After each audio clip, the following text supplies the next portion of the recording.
네, 지금부터 경북대학교 탄핵 반대 시국선언 시작하겠습니다. 안녕하십니까. 경북대학교 탄핵 반대 시국선언을 주최한 경북대학교 지구과학교육과 21학번 배연우입니다. 자유 대한민국을 사랑하는 한 사람으로서 경북대학교 학생으로서 외칩니다. 경북대인은 작금의 국가적 위기 앞에 침묵할 수 없습니다. 대한민국은 지금 중대한 기로에 서 있습니다. 현재 대한민국의 법치와 헌정 질서는 흔들리고 있으며 법치주의에 기반한 것이 아닌 사상과 이념에 따라 정치적 목적을 위해 한 국가의 대통령 탄핵이 추진되고 있습니다.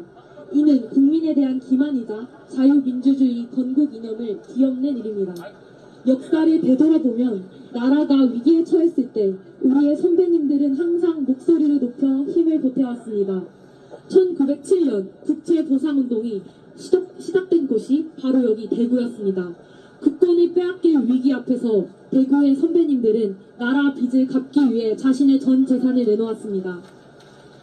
1919년 3월 1일 3.1운동 당시 대구 경북의 선배님들은 거리로 나와 대한독립 만세를 외치며 목숨을 걸고 싸웠습니다. 오늘날 탄핵 정국에서도 정의를 외치는 전한길 선배님이 그러합니다. 그렇다면 체제 전등 중인 대한민국의 국민이자 경북대학교 학생인 우리는 침묵해서 되겠습니까? 경북대학교 총학생회는 지난 12월 초 학우들의 의견을 충분히 수렴하지 않은 채 탄핵 찬성 입장을 일방적으로 공식화하여 대외적으로 발표하였습니다. 총학생회는 2만 명이 넘는 경북대 학우들을 대표하는 기구입니다. 그렇다면 마땅히 학우들의 다양한 의견을 존중하고 이를 반영해야 함에도 불구하고 총학생회는 절차적 정당성을 무시한 채 정치적 입장을 대변하는 도구로서 행동했습니다. 이는 학내 민주주의를 심각하게 훼손하는 행위입니다. 실제로 경북대 학생총회는 정족수 2,000명 중 단 750명만이 참석하여 개회조차 되지 못했습니다. 이는 학생사회 내에서도 탄핵 찬성 주장에 대한 동의가 충분히 이루어지지 않았다는 것을 방증합니다. 이제 우리는 경북대인의 이름으로 분명히 외칩니다. 우리 경북대 학생들은 부당한 정치적 선동에 휩쓸리지 않고 냉철한 이성과 정의로운 목소리로 대한민국의 법치와 민주주의를 지켜나가야 합니다. 이제 경북대인의 올바른 목소리를 세상에 알립시다. 호흡 한번 외치고 경북대인의 시국선언 시작하겠습니다. 정치 선동 거부하고 법치 질서 지켜내자! 지켜내자! 지켜내자! 총학의 독단 결의 규탄한다! 규탄한다! 지금부터 본격적으로 탄핵을 반대하는 첨성인들의 시국선언을 시작하겠습니다. 저희는 총 5가지 항목으로 나누어 모두 발언 진행하겠습니다. 지금부터 한 하루씩 모두 발언 해주시겠습니다. 저희는 오늘 첫째, 헌법재판소 재판관들을 향해, 둘째, 반국가적 세력들을 향해, 셋째, 선거관리위원회를 향해, 넷째, 하이브리드 전쟁을 벌이는 중인 중국 공산당을 향해, 다섯째, 반국가적 행태를 보이는 야당을 향해 외치겠습니다.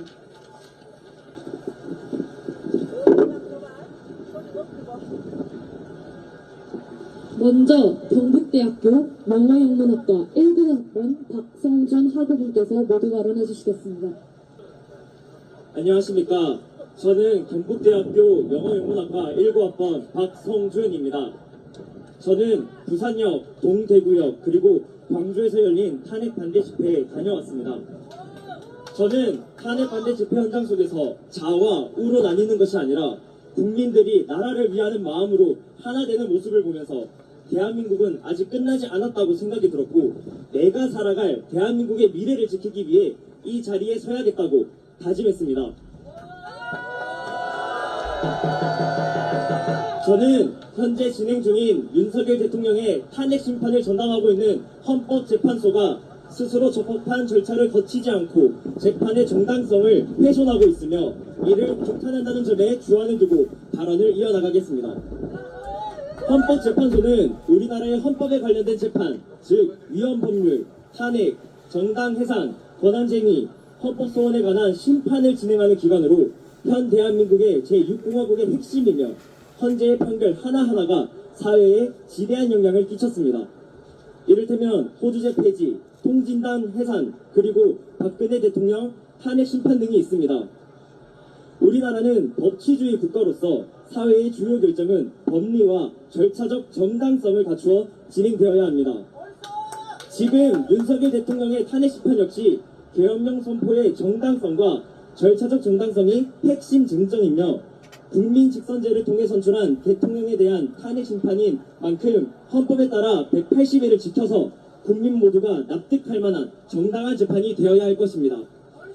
하지만 현재 헌재가 보여주고 있는 재판 진행은 졸속 그 자체이며 그들이 윤석열 대통령에 대한 탄핵 심판을 진행하는 과정에 저지른 위법은 무려 10가지가 넘습니다. 이에 대해 허영 경희대 석좌 교수가 지적한 사항을 간단히 짚어보며 이를 규탄하려 합니다. 첫 번째, 답변서 제출 기일 미보장.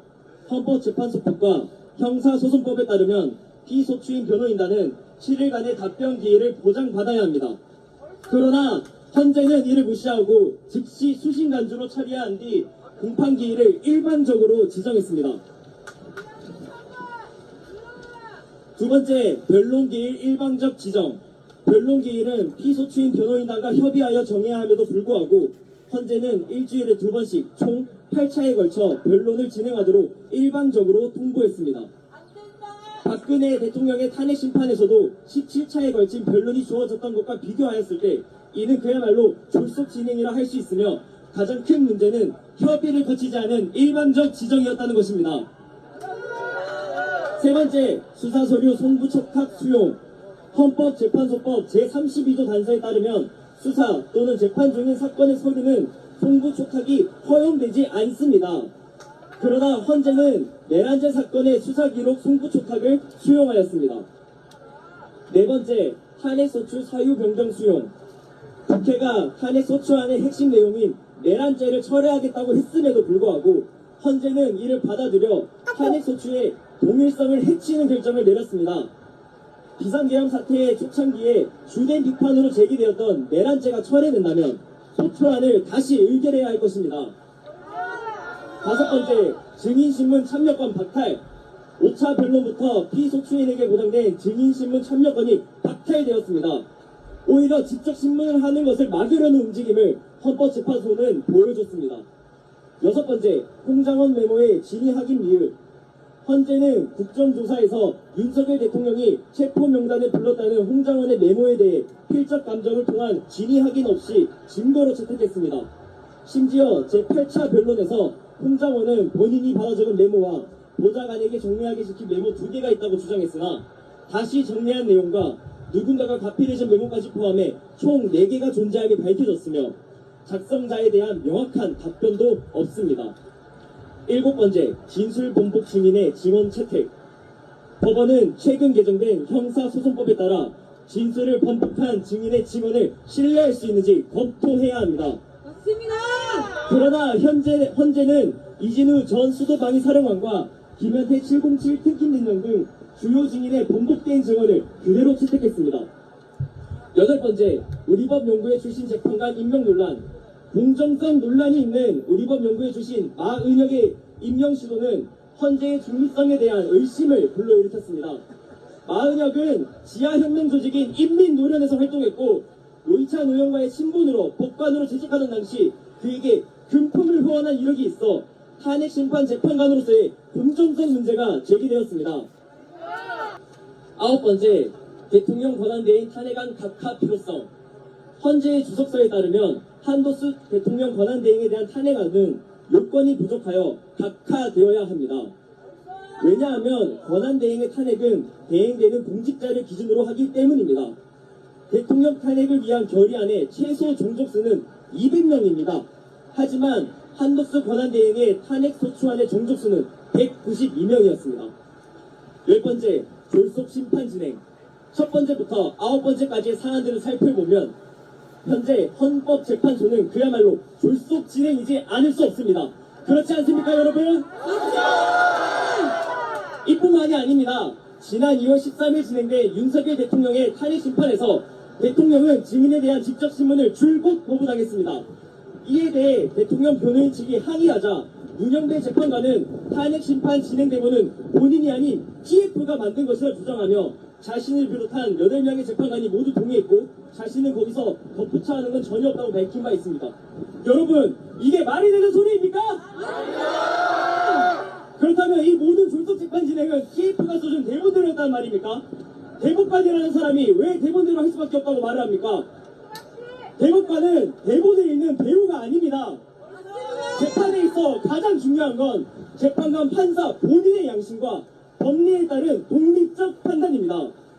헌법재판관들이 독립적인 심판자가 아니라 TF가 정한 틀 안에서 움직였다면 재판의 정당성과 공정성에 근본적인 의문이 제기될 수밖에 없습니다.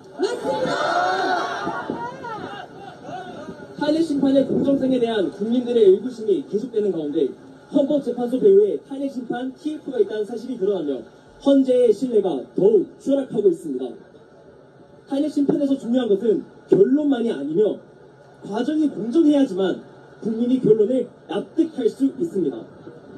원칙을 어기고 TF에 대한 해명 없이 성급한 심판이 진행된다면 그 어떤 결론이 내려져도 국민의 신뢰를 얻을 수 없을 것입니다.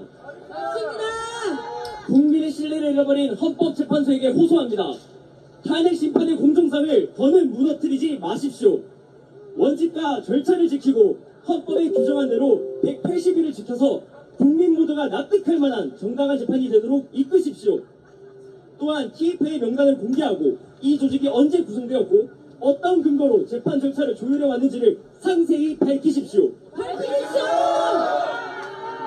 또한 국민들에게 그리고 경북대 학생들에게 호소합니다. 정치를 외면한 대가는 가장 저질스러운 인간들에게 지배당한다는 것이다 라고 플라톤이 말했습니다. 법을 정의롭고 공정하게 작동하도록 만드는 힘은 국민인 우리에게 있습니다. 그러니 모두 현 상황에 대해 관심을 가져주시고 함께 싸워주십시오. 감사합니다.